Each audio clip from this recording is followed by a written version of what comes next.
Coming up today, blocking the blood to reduce joint pain. We learn about a less invasive arthritis treatment for people who aren't quite ready for a total knee replacement.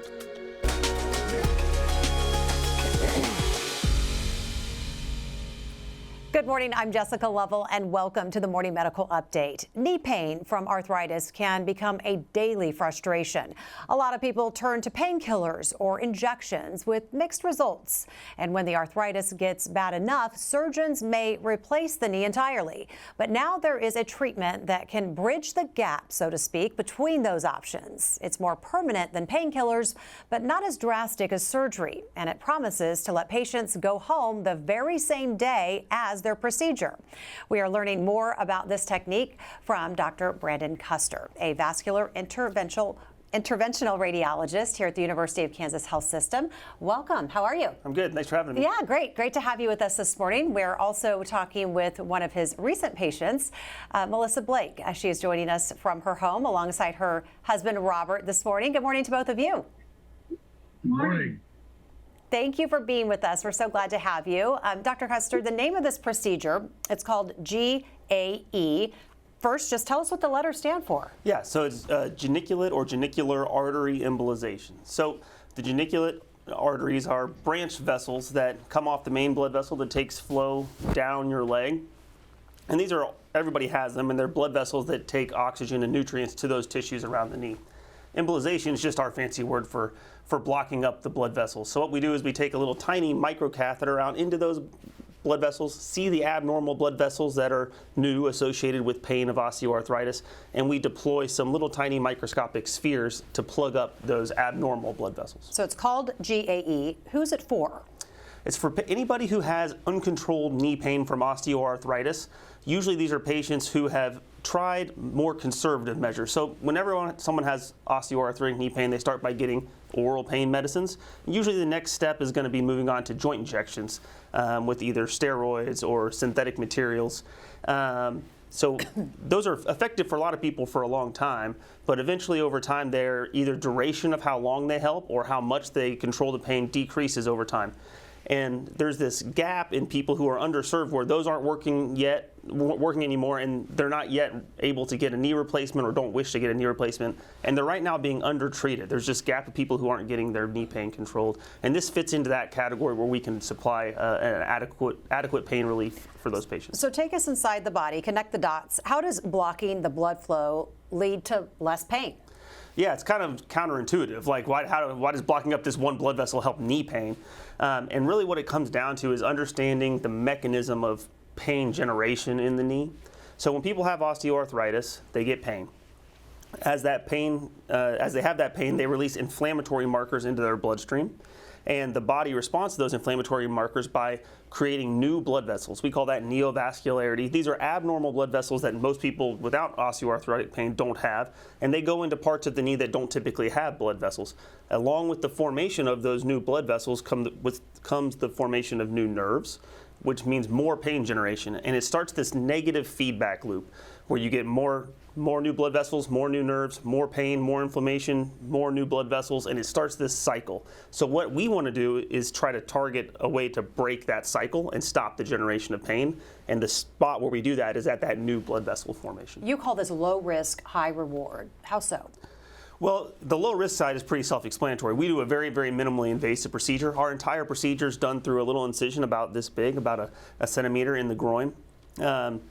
Most of our studies show 0 major complications. Minor complications are also very, very rare, happening less than 1% of the time. There's only really one complication that is commonly seen, and that is a little splotchy rash in the skin around the knee that's completely self-limited. It gets better on its own within a couple weeks. It doesn't hurt, it doesn't itch. It just looks a little funny for a couple weeks. So in that way, it's very, very low risk. As far as high reward, we now have a lot of good data that shows significant improvement in pain and a significant improvement in pain that lasts for an extended period of time.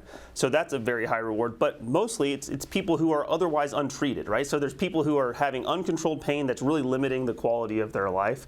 So the reward of getting that improvement in pain, even if it's only a moderate improvement in pain, allows you to do the things you want to do and improves your quality of life. And we're going to hear firsthand from one of your patients, Melissa, here in just a moment. But explain for people who may not understand, what is that quality of life that some of these patients are missing out on? Yeah, and as you said, Melissa's going to probably be able to speak to this better than me, but we see so many patients who are at a stage of knee pain where their pain is so uncontrolled that they can't do things not only that they don't want to do or that they wish they could do, things that they need to do. I'm talking about being able to walk around the grocery store or go on errands and walk to and from the car, play with their family, play with their grandkids. They're not able to do those things, and it's really a detriment to their quality of life. And that's what we're trying to give these people back with this procedure. Well, before she got this procedure, we asked Melissa about how this impacts her life. While she was in the pre-op area, Melissa told us that gels and injections were working for a while, but recently things were getting more and more painful. I've got to do something different because I just can't be like this. And so I was really glad that, since I wasn't a candidate for knee surgery, replacement surgery, that this was an option. And I'm really hoping it'll help because, gardening season's coming up. I need to get stuff planted. She can force herself through it, but then she'll lose the next 2 days. So, we have to go see the grandkids. They have a concert or a play, right? So we do that, and then get the parking we need, and she hikes all the way in, she hikes all the way back out, and the next day she doesn't move because her knees are killing her. Well, that puts it into perspective. Gardening and grandkids, two very, very important things, Melissa and Robert. Thanks for joining us. Melissa, how long have you been living with this knee pain? A long time. I would say at least 15 years, but it's gotten gradually worse. Arthritic pain isn't something that just, one day you're disabled.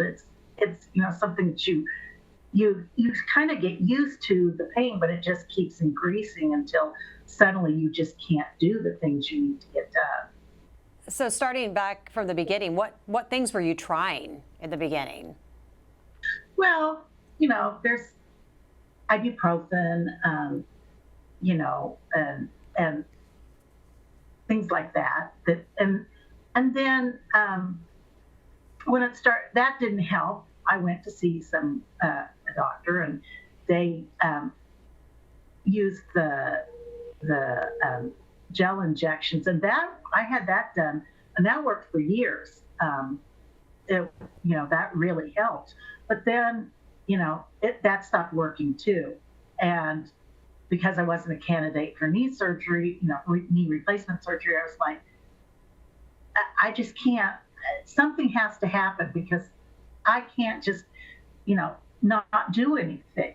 I have 6 grandchildren, but I have 3 that are under the age of 2, and my daughters need me to be able to babysit, and I need to be able to chase these little guys down because they're running. I need to be able to at least move fast. Well, that was my next question, is how is this impacting your life? And I think that sums it up in the biggest of ways. What are some other small ways, though, that this was affecting your life? Well, I would imagine just getting around grocery stores and just some of those day-to-day things that we all take for granted, right?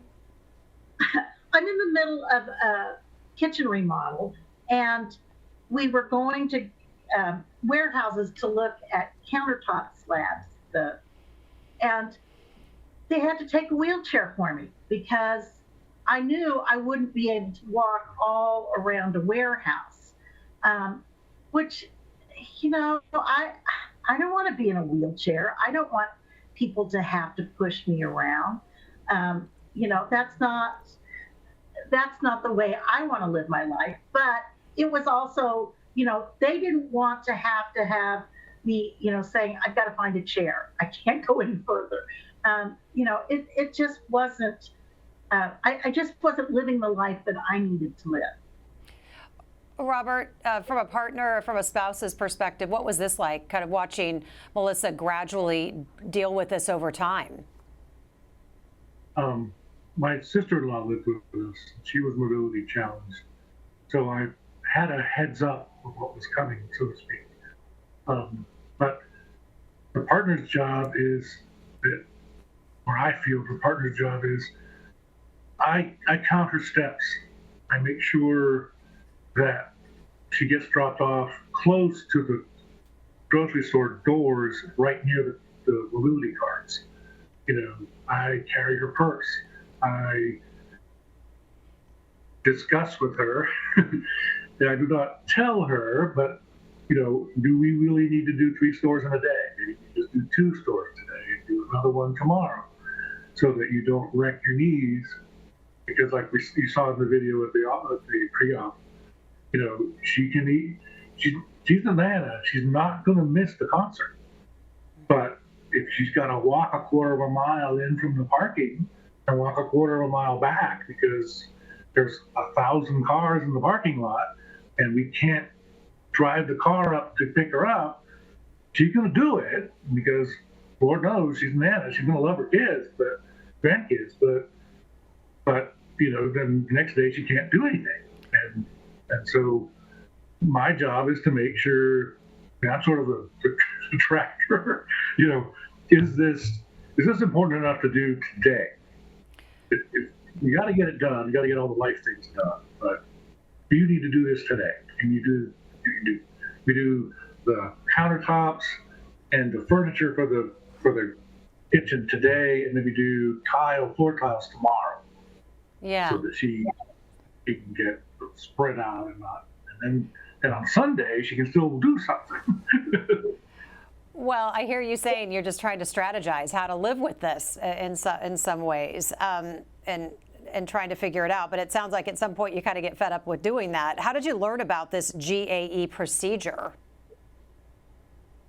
Well, we had gone in to see an orthopedic doctor about maybe getting something different, and she had suggested this new surgery to me, and I was like, well, anything, because what I've got right now is nothing, and it's not working.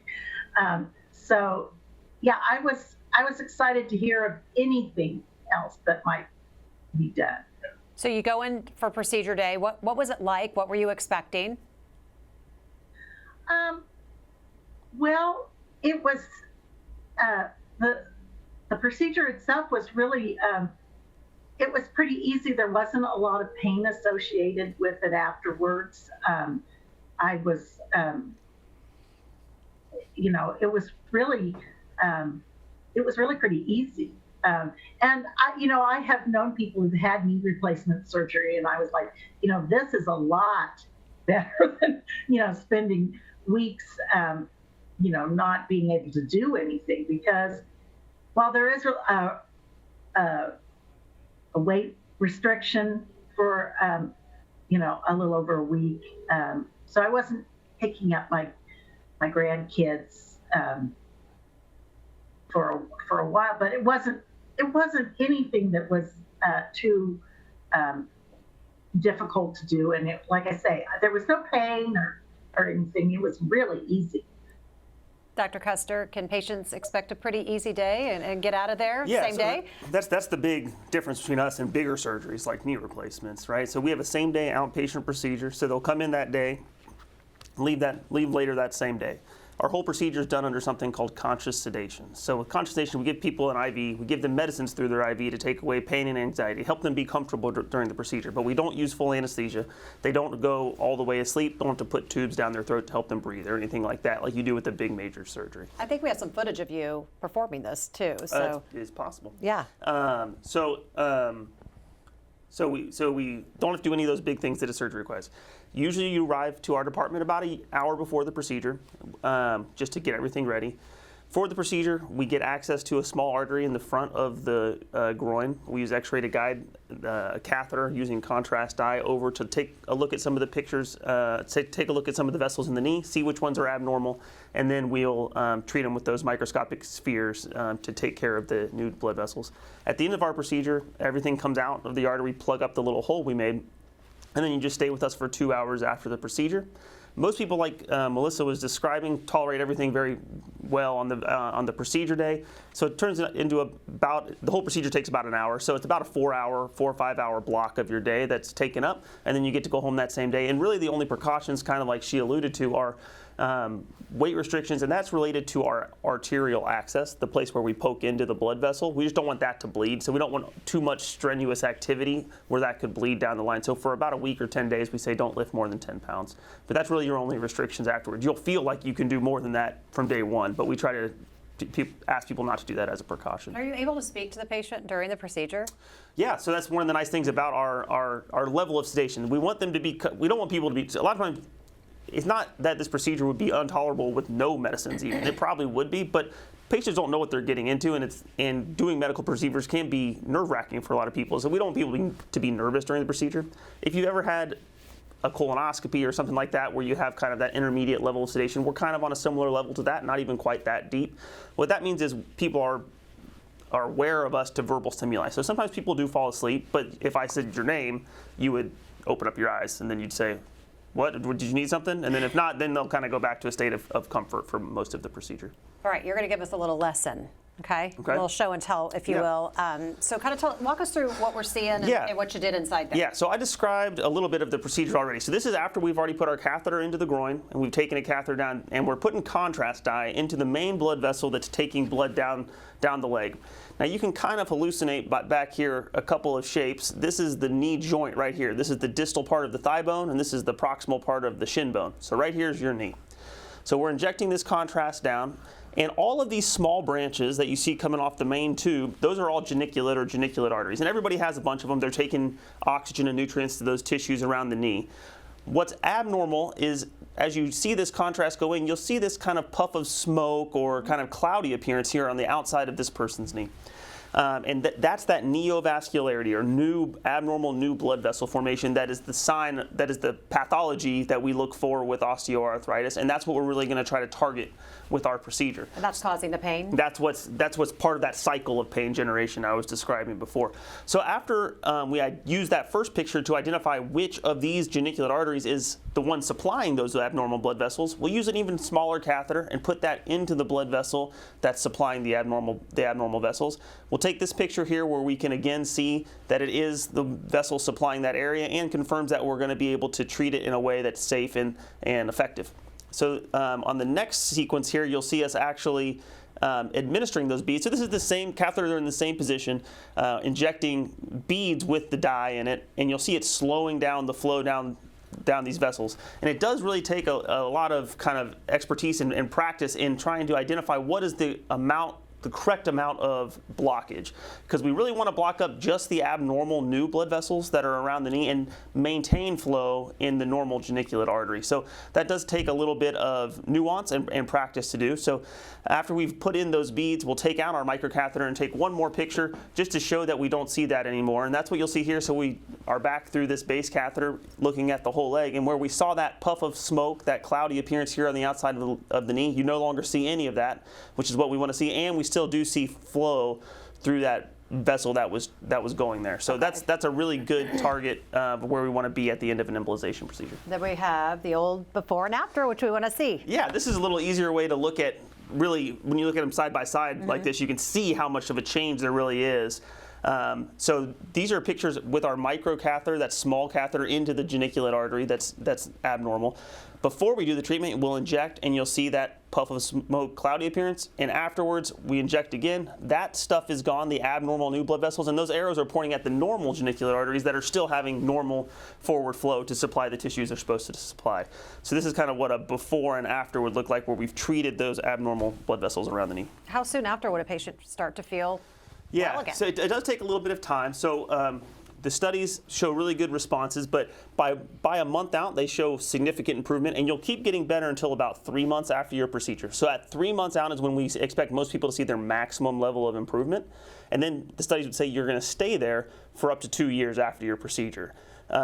So we tell people to expect it by a month. Most people within a couple weeks have started to feel better already, and some people even sooner than that. Melissa, how are you feeling so far? I feel great.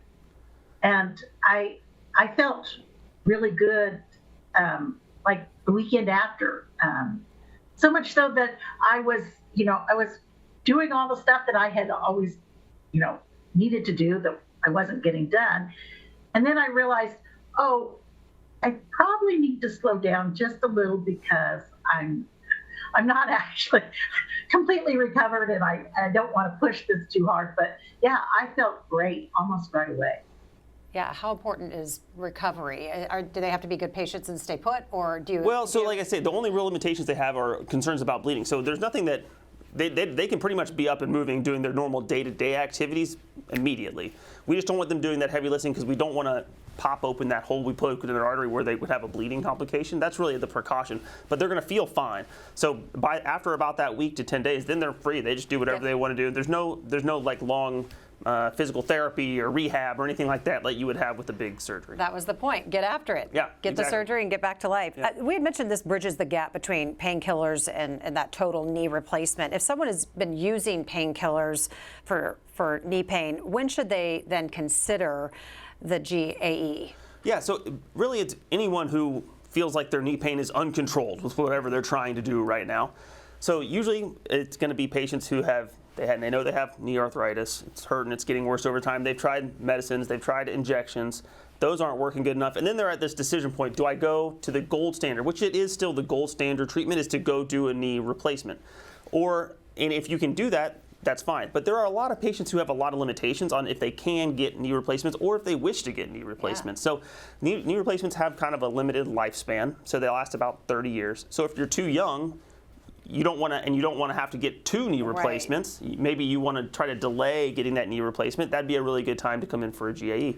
If you're too old or you have other comorbidities, you have other health issues that make you a poor surgical candidate, where they're saying maybe it's not that safe for you to get a knee replacement right now, that makes you a great candidate for a GAE. So then there's just patients who don't want to do all the rehab, don't want to do all the recovery, and say, I'd rather avoid doing that if there's another option. And that's a great patient for a GAE. So the short answer is anybody who's got pain uncontrolled from knee arthritis is probably a candidate for this procedure. And it just creates another option. Yeah, exactly. Be sure to ask your questions. You can use the chat on YouTube or Facebook, or you can email the Medical News Network. That information is there on your screen. So this is for osteoarthritis, but what about rheumatoid arthritis? What about for those patients? Yeah, so right now this is only approved for osteoarthritis. There are studies that are looking at other uses for this because it has shown good results, but right now we can't offer it for any type of those other inflammatory arthropathies right now. So how often does someone get this procedure and then not notice an improvement in pain? Does that happen? It's not very often. So everything is on a spectrum, so that's why we use big, evidence-based studies to try to guide our treatment decisions. So some people respond a little bit and some people respond a whole lot, but we know on average, when you look at these big cases, people on average when they come in, they start with if you looked at a pain scale from 1 to 10, they are starting at about an 8 on a pain scale, and after our procedure they improve to about a 4. So they don't go to being 0 pain, and we don't promise that. We just promise that their pain is going to get markedly better and it's going to allow them to do the things they want to do with their life. But some people do get all the way back down to a 1 in pain.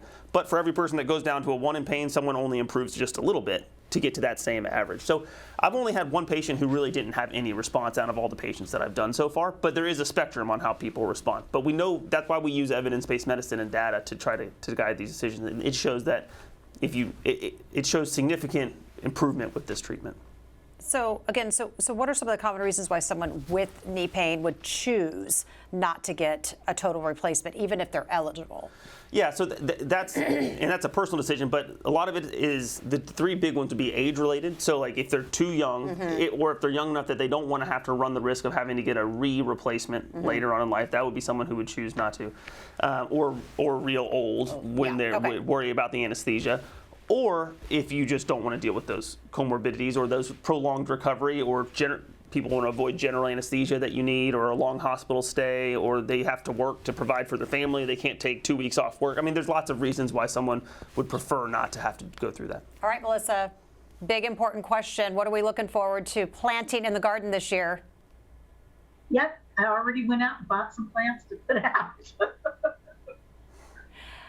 I think we have a picture. This was from last year. This is, tell us a little bit about your garden. Well, this is actually, I I moved last year, so this is actually my garden from before. But that picture, I'm holding a little ring snake that I had found in my garden, and I was showing it off to the.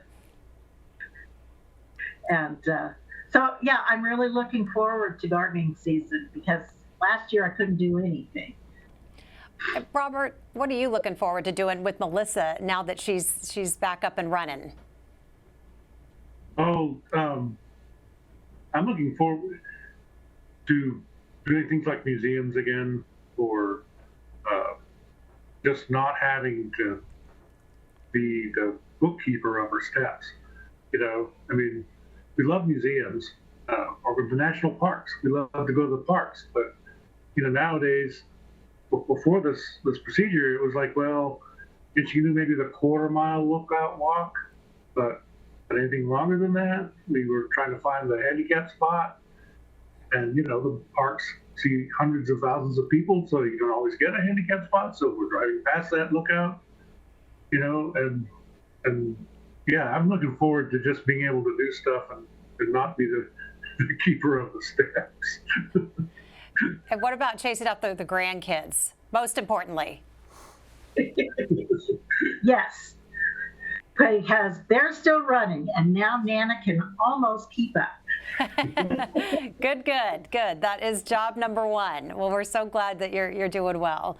All right, I want to get to some questions from our viewers because we've got a few coming in today. Ruth says, sounds like knee pain from psoriatic arthritis is out too. Is that correct? Yeah, so psoriatic arthritis is also in that other family of other inflammatory arthropathies with rheumatoid arthritis. So really just an osteoarthritic knee pain is what this is specifically designed for right now.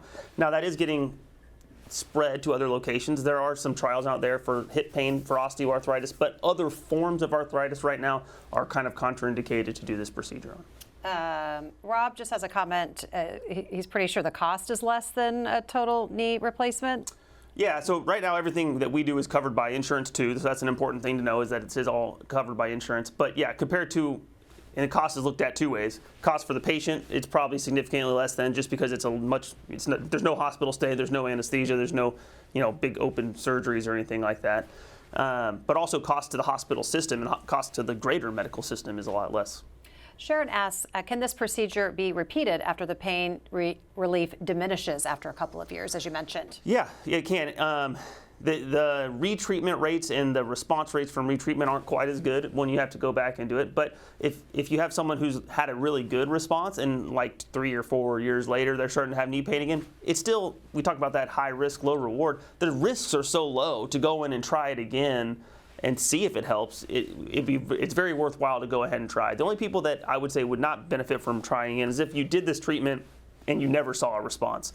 The chances of going back in and doing it again and it having a different response, then probably doesn't make sense. Stu wants to know how new the procedure is. Yeah, so I think I did the first one of these probably 3 years ago, 2 or 3 years ago here at KU, and we were doing them very sporadically because the data was developing, but it wasn't really well established. But recently, over the past year, there's been a whole lot of new research that has come out that have really shown bigger studies, prospective studies that show these good responses, and the durability is the one thing that they've really shown is that you get better, you get a whole lot better, and then you stay better for that long period of time compared to injections, which are only lasting by the time they get to us for people for a month or 2 months or something like that. We get 2 years of that improvement, and as that information has come out, we've been able to really grow and had the support and had justification to grow this as a service line. Deb asks, can this procedure be used on hips or lower back, other areas of pain? I kind of alluded to that. It's being studied on hip osteoarthritis right now. Low back is not probably going to be something that we use. Obviously, low back pain is a huge problem for a lot of people in the country. Unfortunately, the way the blood flow goes to the low back is not probably very amenable to this type of treatment. But the hip is something that they're evaluating, and there are trials, ongoing trials about that. So if that comes out, maybe someday soon. And Marty wants to know, can it be used after a total knee replacement? That's a great question. So the ideal candidate for our procedure, the people who see these ideal best responses, these are going to be people who have moderate to severe pain, so 8 out of 10 on a pain scale. But their x-ray findings are moderate or mild on findings on x-ray. Those are the people that get the best response. So those are the people that we really, really want to push to get this if they are available. But people who have very, very severe findings on X-ray still see some response. It's just a kind of a wider range of how well they do and how well it lasts. And we've had actually even success on people who have had knee replacements already. Now, when I see those people in clinic, I can't tell them I have the perfect answers for them because we don't have studies that look at that I know of. So I can tell them it's the same thing, low risk, high reward option, right? We can try it, and we have had success. We've done it on people with knee replacements, and they've had a really good treatment response afterwards. But if someone comes into me, since we don't have the data, I can't say I expect it to be this or that. I can just tell them the risks are really, really low. We've done them, and people have gotten better, and I think it's probably worth it if you're dealing with this uncontrolled pain. Yeah. And Melissa is one of those people, and we're so glad she's doing better. Melissa, Robert, thank you so much for joining us this morning. What do you want the big takeaway to be from your story, Melissa? I think if you're dealing with this, keep asking for, what can be done, because clearly, if I had stopped with that first doctor, I would still be in a lot of pain. And now I'm feeling so much better. So thank you, Dr. Custer. I really appreciate that. Robert? Yeah, I'm impressed. Before, she could even be in pain with her legs up and trying to just like uncross her legs. And now, she's walking all over the place. So I'm very happy too. Well, we're glad you're doing well. Get back to life. Dr. Custer, I know it's great to be reunited with your patients. Yeah, it is. Yeah, it's great. It's always great to have people who have good responses and it's having a positive impact on their lives. So that's what we're doing it for. And that's really what I want people to know is that if you're dealing with uncontrolled knee pain, there are other options out there. And we're trying to get the word out as much to the referring doctors as much as possible to know that we're getting these good results. So I agree. Keep asking questions and just know that there is this treatment option that can give you relief if you're not getting it otherwise. Thank you so much for being with us today. Appreciate your expertise. Yeah. Thank you for having me. Thanks to all of our guests today. Thanks to our viewers for being with us. Have a great weekend, and we'll see you back here on Monday. Coming up Monday on the Morning Medical Update, this ultrasound tech scanned herself and spotted her own tumor at just 29 years old. I'm Jessica Lovell on the next Morning Medical Update. A lucky catch that influenced her treatment. Monday at 8. Subscribe to our Morning Medical Update and Open Mics with Dr. Stites podcast. Now everywhere podcasts are available.